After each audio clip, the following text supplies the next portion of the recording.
Շարժվելով գիտելիքների հետքերով և փնտրելով մեր հարցերի պատասխանները Քրիստաֆոր Կարամուրզայի գործունեության մասին, մեր կազմած հարցի պատասխանը այսօր կլսենք երաժշտագետ Լուսինե Հարությունյանից։ Ձեր թույլտվությամբ հնչեցնեմ հարցը, շնորհակալ ենք, որ ընդունեցիք մեր առաջարկը։ Ես եմ շնորհակալ։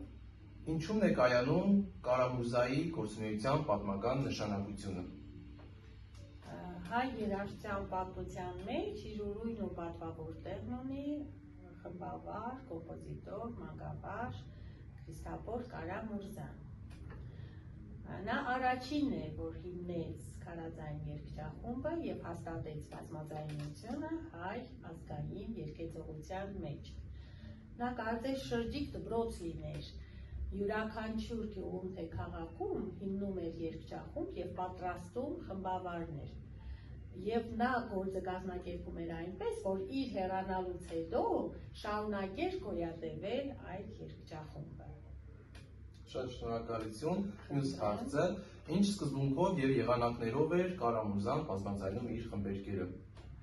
Հիմնական մեղեդին Կարամուրզան թողել է տեղում և այն ներդաշնակել է ավանդական հարմոնիաներով։ Սակայն կարող ենք ասել, որ ստեղծագործություններ կան, որոնց մեջ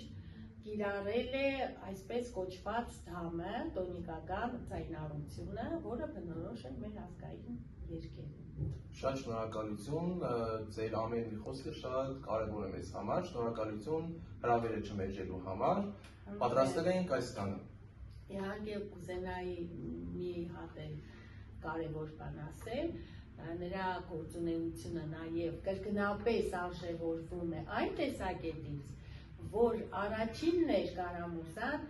ով ներառեց երգչախմբի մեջ կանանց ու աղջիկներին, այդ թվում նաև բեմ բարձրացրեց։ Շատ շնորհակալություն։ Խնդրեմ։